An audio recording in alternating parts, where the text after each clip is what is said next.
Hi there. All right, so I'm usually used to showing my work more in a PowerPoint sort of presentation format. So I'm going to kind of jump back and forth between some images that I've selected that I don't actually have up on my website, so I can just kind of flesh things out a little bit more for you. But I'm going to start with a work that I did in 2011 called Cuts, a Traditional Sculpture. So Cuts, a Traditional Sculpture was initially commissioned by Los Angeles Contemporary Exhibitions for an exhibition called Los Angeles Goes Live, the history of performance in Southern California from the 40s to the 80s.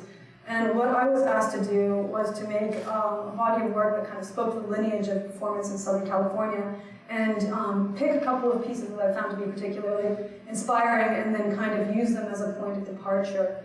And so I chose two works, one by the artist Linda Benglis, right here, which is her 1974 piece named Advertisement, which was basically a 2-page ad that she actually took out in Artforum magazine in 1974, kind of in response to her exclusion, really, the exclusion of her work and of other kind of female peers at the time. And so rather than part of it, like a sort of, it was kind of like a strategic way of kind of pointing to her exclusion. She actually rented the space and put this image in, which is a kind of, it's a hilarious image, it's really funny, and it's still like, quite shocking as well, because you have this double-ended dildo kind of inserted in. You can't really tell if she's jerking herself off or jerking off. It's kind of definitely a fuck you to the art world at the time. And the other image that I used was a piece by Eleanor Antin called Carving, a Traditional Sculpture, which was performed in 1972. And Antin went on a crash diet for several weeks, and she took a photograph of her body from each angle, kind of 4 anatomical angles, and she entered these images of her wasting body into the Whitney Biennial as a sculpture in process, kind of pointing towards sort of social, political expectations on a female form. So what I thought was interesting about both these two artists' works were their approach and their reaction as feminists. So using these two kind of works as touchstones, I made this piece called Cuts, a Traditional Sculpture, but rather than starve myself as Antin did, I underwent a really hardcore bodybuilding regime. I consulted with a nutritionist, and I consumed the caloric intake of a 180-pound male athlete, and for 6 weeks of those 6 months, I underwent a six-week regime of steroids. A light steroid, to be fair. I'm kind of a lightweight and a cheap date, so I knew that, I had to kind of edge on something that wasn't too invasive. And I will say that steroids is not something that I really condone, but I felt much like Antin had starved herself. Taking steroids was a kind of sacrifice, if you will, in a way to kind of talk about this body as a kind of sculptural property. It was necessary to formally manipulate the flesh in such a fashion to solicit the idea which I wanted to solicit, which was to kind of expand upon this notion of biological or social expectations around women's bodies and play with the sort of notion of, well, when does a body become, how can we play with the sort of, how can we apply this towards a trans narrative? How can we use this kind of feminist strategy to then kind of apply it towards a sort of trans-masculine physique? So this was in many. I made several works kind of around this, or several parts of this, and part of it was like these grids that were created. Another part of the project I made were these kind of watercolors. I made 3 of these called Maxing Out in Opera Pink 1, 2, and 3. And these are they're watercolors painted from photographs that were taken of me in the moment of like extreme max out in a really heavy lift. So maybe like a 650-pound leg press or 165 pound bench press or something of that nature. So I'll just kind of scroll down through these and you can kind of have a look. Here's just a couple of photos from the training, and that is my, quote, nutritionist / steroid advisor. And so another thing we did, so that was like, there was the building of flesh on the body, and then what we ended up doing to kind of reference the Benglis is the very first image that you see up here, which is a piece I made called Homage to Benglis.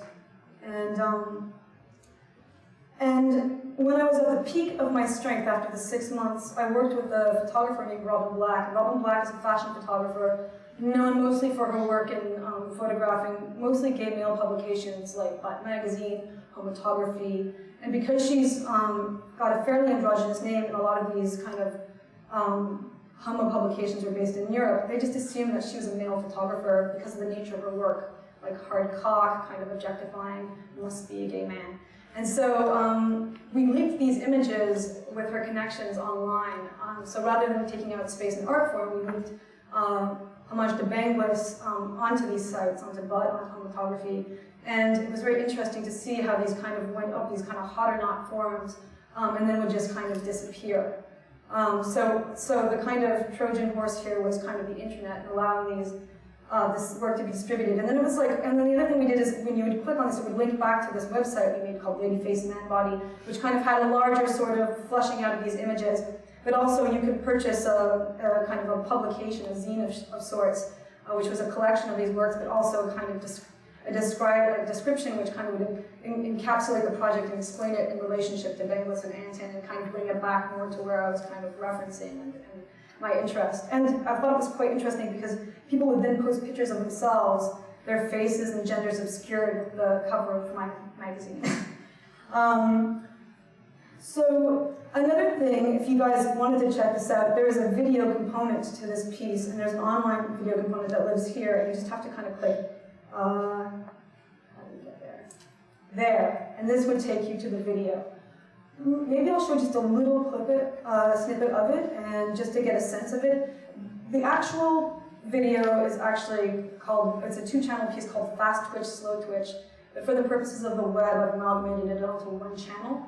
So maybe I'll just jump around here a little bit.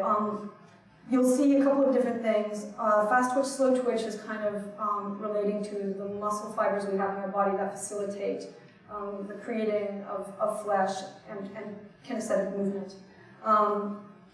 One is for kind of endurance, and the other one is for power and strength. So thinking of these kind of fibers as sort of metaphors, kind of the sort of metaphor that you can take from that. And taking the 23 weeks of training, I took these daily photographs and I collapsed these daily photographs into an animation. So you'll see at one point in the video this 23-second animation which compiles all the photographs together, which shows my body turning like a sculpture would on the pedestal with the mask kind of being gained. And then also there are these, but the thing about these images, about Antin's images and my images, is it is a decontextualized body in the studio. It doesn't really showcase the experience of what it was like to go through this process of gaining this weight, of kind of embodying this kind of indeterminate figure, which the sort of interactions I had on the street with people, the sort of way in which people would just assume I was aggressive by kind of just, from just a visual read, being challenged to arm wrestling matches in a Rite Aid or whatever else would happen. And so this other channel kind of plays with this sort of highly stylized vignettes which show the kind of process of becoming in a more sort of, for lack of better terms, like a poetic fashion. So I'll just let a little bit of that roll.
was I showed it on separate channels. There was this fast twitch, slow twitch, but then there was also these 3 monitors called body composition, where I showcased images of me eating, force feeding myself all the meals that I had to maintain in order to grow that flesh.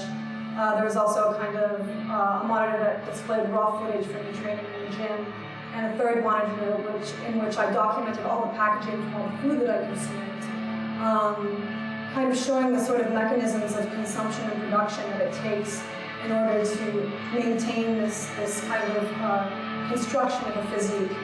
I think Ron Meathy was saying in conversations with Frank Gobi in regards to his milk feeding the blood, if I didn't show the sort of self-destructive elements of my practice, one would think that I was positive and ideal. And so I think that's something that I think resonates for me as well. So it's not just about, so you have this homage to Benglis, which is this very slick kind of fashion image, and then next to that you have all this kind of unpacking that's occurring. So obviously, like Anton and like Benglis, I'm thinking of the body as a sort of social sculpture. And then very briefly, I'm just going to talk about, I'm just going to go into my PowerPoint here for a second. I'm going to talk about my latest work, which is a piece called Becoming an Image.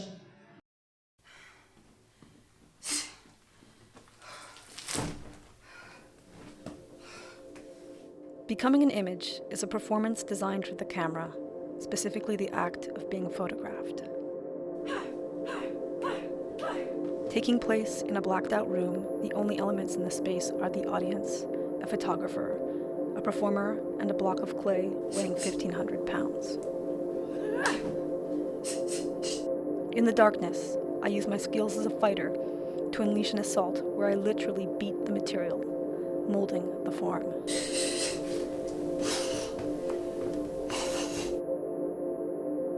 For the duration of the performance, I am blind, as is the audience, as is the photographer. The only light source emitted comes from the flash mounted to the photographer's camera.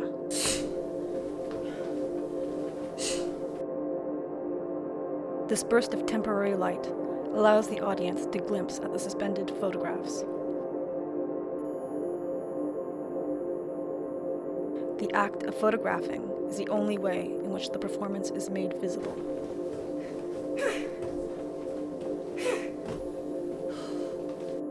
Performed in the gutted room of an archive and inspired by the collections of the oldest active LGBTQ organization in the United States, Becoming an Image points to the T's and Q's, often missing from historical records.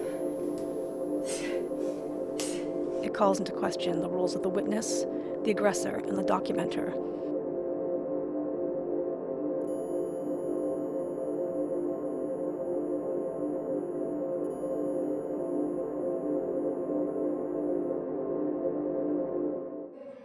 So, I have performed this outside of the archive since, but it's referenced in the archive. That's something I'm really interested in.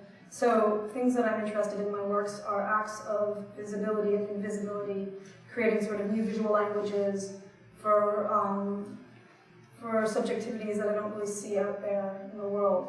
And this piece is more about absence. Clearly, I could have picked a person in the archive, a subjectivity, and made a work about them, but I want to make a point more about questions of archiving. So as I said, you are loaded into this dark room with no sight. There's this 2,000-pound pillar of modeling clay that I've constructed. And this, of course, as well, part of my practice is that as I was saying earlier, thinking of the body as a sort of social sculpture, I also use my day job as I've worked as a personal trainer for 17 years. So I use my knowledge of kinesiology, nutrition, sports science to queer that knowledge, to solicit a sort of kind of gendered read of my body that I feel matches my identity. But the other thing that I'm doing here is I'm talking about lack of visual representation in that regard. So in this darkness, you literally, you're super blind, so your iris is open incredibly, but when the photographer flashes his flash, you experience this retinal burn, you experience this trace image. So all of us in the room become not only witnesses, because I'm talking about kind of silence, unrecorded acts of violence here, but you also become cameras because of the way in which the flash affects your retina. And the last thing that you're left with is when the lights do go on is this kind of sculptural product, which is literally an indexical trace of the violent sculpting that has just occurred. And these are just a few images from the performance. I actually currently have a show up right now at Ronald Feldman Fine Arts on Mercer Street. It's up till Saturday, push here. But if you guys want to see this work, all of these pieces are there. And this piece in particular has quite a large space. I performed the piece live for the opening. And so, but when the lights were turned on, there was kind of, it was exciting for me because I was able to expose the audience immediately to the mediated document. And so I used the front part of the gallery to showcase these more sort of almost documentary type images that show the body kind of working with the clay. And as you move backwards, the images get larger, the clay becomes more amorphous like the surface of the moon, the body more obscured, until you have this kind of decontextualized body. This is a picture of the clay post-performance at Feldman. I also made a 4-channel audio piece called Ghost, which traces the performative act of the body. Literally, you can hear the body moving around the sculpture. And you can also hear, mostly because what you do hear much more than you see in this piece. You hear my failings, my unsustainable body. And just quickly, there's another sculpture in this exhibition where I decided to cast a former clay bash. Because of the materiality of this clay, it's an unfireable modeling clay, it will quickly turn to dust and blow away. So in thinking about, trying to create awareness around this kind of indexical trace, if you will, I went into a very elaborate casting problem. I'm not a sculptor, but I learned how to make a sculpture this summer. This took us 8 weeks, working 5 to 6 days a week with a team of 3 to 4 people to cast this behemoth. That's kind of a part of the shell of the cast. You can see like the knees, the elbows, the fists. And on your right, you can see it manifested in, it's a black concrete pour. So the thing about concrete that interested me is it's a very resilient material. It's been around since Roman times. So unlike this dust, which will blow away, this now becomes a sort of monument of sorts. Next project, flash forward, is probably to kind of work with cities, foundations to place these sculptures in public spaces where these acts of violence have occurred, to bring awareness to an otherwise invisible violence. And I will end there. Thank you.